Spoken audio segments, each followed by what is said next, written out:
In today's lesson, we're going to break down this beautifully heartfelt solo from He's Gone. Yet another example of Jerry leaning heavily on the vocal melody and then creating embellishments using chromaticism, enclosures, and amazing bends. But before we dig into it, here's the whole solo start to finish.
Hey, thanks for checking out the lesson. Chris here. We're going to break this one down into 3 sections. It's really kind of short and sweet, but there's a lot packed into it. To set the groundwork for where we're going to begin, Jerry's playing over an F sharp minor chord, and then the rest of the band's going to change to an E. So back and forth, F sharp minor, E, and then it goes from there. I'll talk you through it as we go, but just kind of frame yourself around an F sharp minor first. I'm going to play this first section really slowly and then give some tips.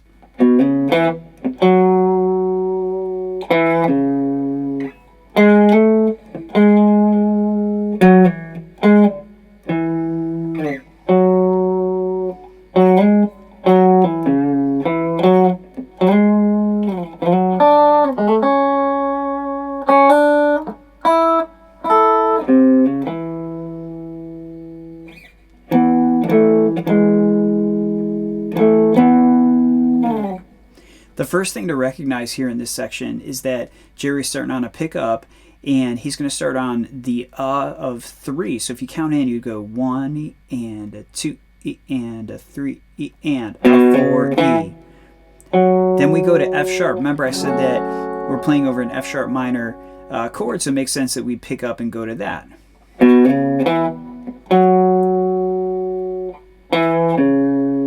Okay, so he's kind of outlining the chord, and then we're going to move up, and we end up targeting the major third of an E chord, which is the chord that the rest of the band is playing. And that lick right there is just, again, outlining an E major chord, and then we go back over to F sharp.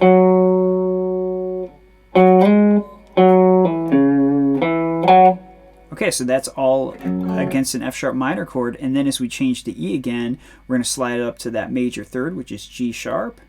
And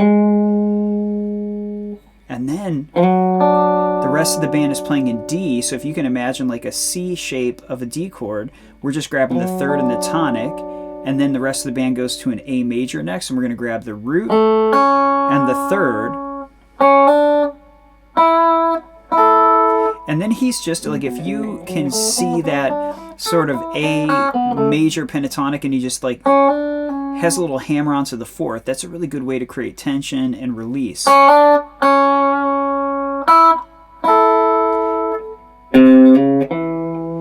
then a little kind of bluegrassy lick like that, where we go from the minor third of A to the major third, and then we go back to E, which is the chord being played at that time. So a lot of it is targeting either the root of the chord or the third of the chord, and then playing around that. After the part I just left off on, then we're going to hop up and move back to this other kind of zone for an E major chord, and he's going to play just like a power chord, so an E and the 5th, which is B, then like a sus4 kind of sound, just an E and an A together, and then the major third is sort of the resolution of that part, and then he climbs back up before we get into the next section. So that ending part is going to go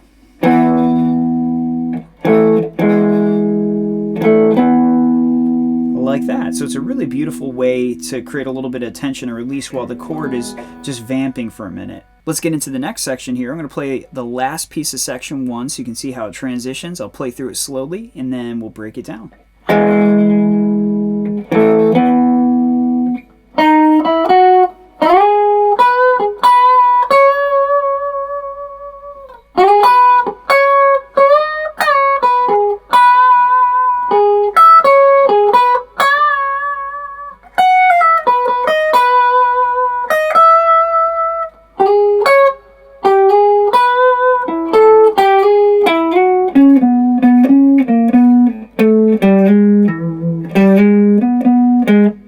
That'll lead us right into the next part. But for now, let's look at what Jerry's doing there. So most of this part is quoting the main vocal melody, which is a trick that Jerry does all the time.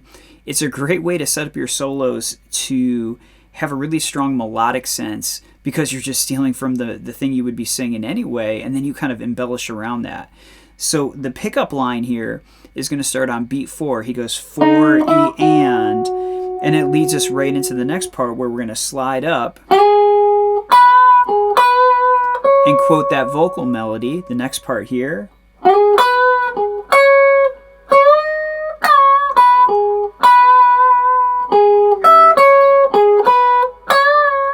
Let's look at that measure. The cool thing here is that when he, slides up to that part and bends from 14 up to 16 essentially, he's kind of implying a major 7th sound because that major 7th note against the E has this certain kind of vibe about it that's a little different than, like, say, a Mixolydian vibe, which, funny enough, he kind of teases a little bit in a second. So from 14, now, the reason that this part works so well, where he instead of bending to a D sharp,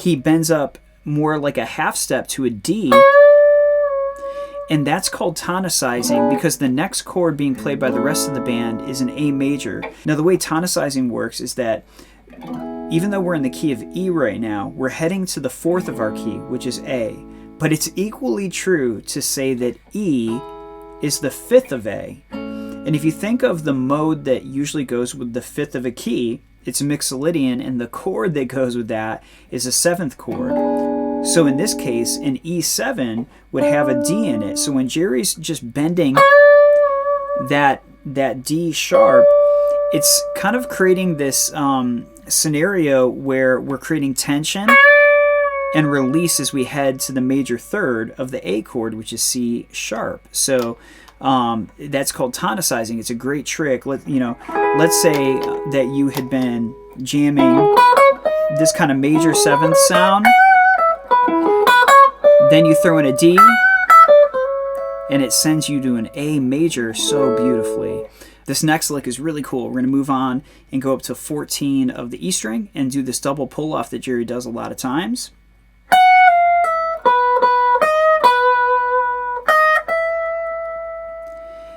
So the trick there is we are doing like a triplet, another triplet on 12 of B, hold this B again, and then we resolve back up to E. Now the point at which we hit this 11th fret and 12th fret, it's kind of cool. The rest of the band is playing an A and then a B right there, and then resolving to an E on beat 4, which is kind of unusual to have a resolution on beat 4, but it's really cool. So again, this triplet move is over the A chord that everybody else is playing in the band.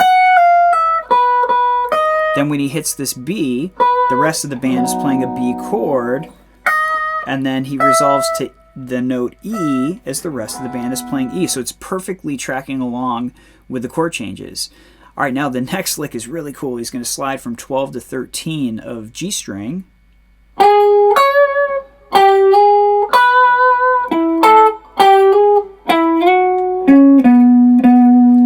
Let's let's look at that little thing. So it's got this bluesy feel to it. Again, everybody else is playing the E chord. He's going to slide up from the minor third to the major third, hit the 13 up here, that's C sharp, and then moving on from there, I'm going to actually do that little piece again.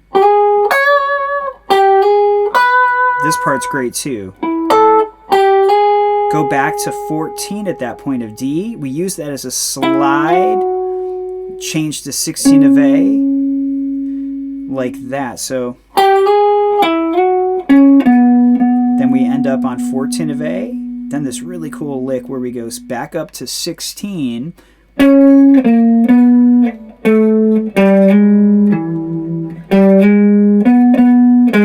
That's such a creative way to kind of cap off this little part.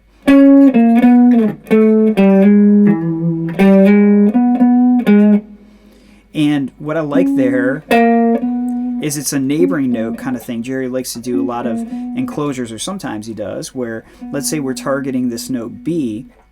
We enclose it by having this note that's a whole step above it, or a scale tone above it, and then a semitone under it, then to it. So you can do that in both directions.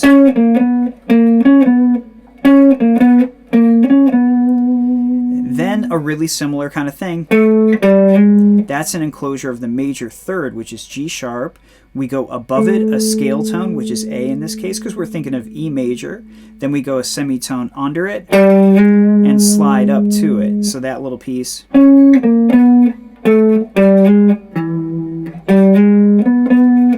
then that little lick at the end, which is going to bring us to the third and final section, which has a ton of really cool stuff going on. Okay, so the first thing that he does here is he slides up from 13 to 14 of A and jumps up to the third of E. So, and then hits the root. So, like that. That's a great lick where he's breaking the chord into these little two-string kind of dyads. So in this case, it's going from the fifth to the third. He'll hit the root as like an anchor point, and then he hits the third going to the root. Really cool stuff right there. Okay, now another triplet run that's really cool, builds a lot of tension. We're going to go.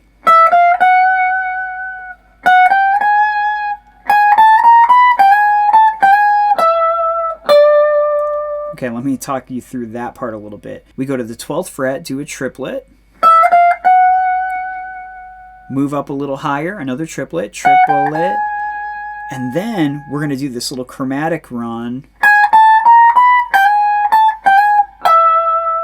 That is so cool. So you're going from the third to the fifth chromatically. And then this kind of bluesy minor third to major third. Then to the fourth.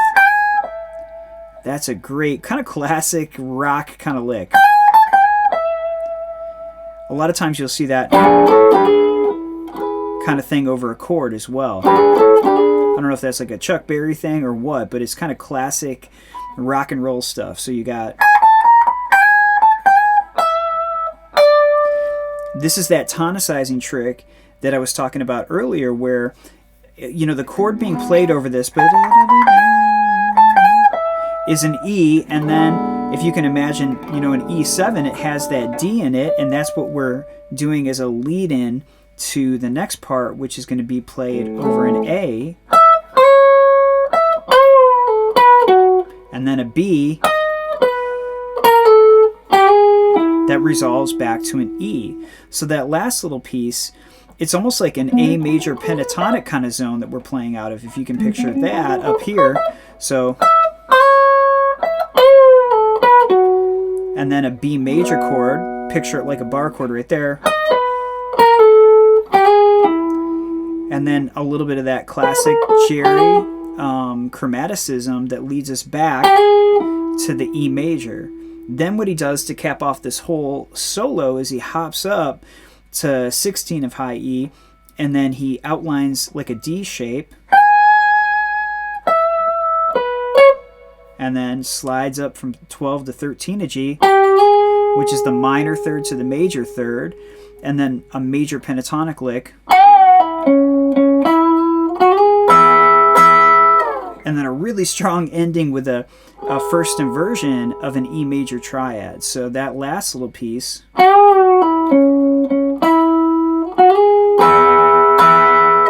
is going to lead us into the bridge of the song, but that caps the end of the solo. So many little beautiful things in there to first learn and kind of get under the fingers, and then to try to apply to maybe your own E major jam. Maybe you grab a jam track of this one and try stuff over it, but there are multiple things that we can grab and apply to our own playing. I hope you enjoyed that and found it helpful. If you're still hanging with me, thank you so much. I really appreciate your time. If you could hit like and subscribe, it really helps a lot for the channel to grow so I can reach more people. If you've got ideas of solos, riffs, or chord changes you need some help with, leave a comment below, and stay tuned for some more really fun lessons coming up soon. I'll see you next time. Thanks.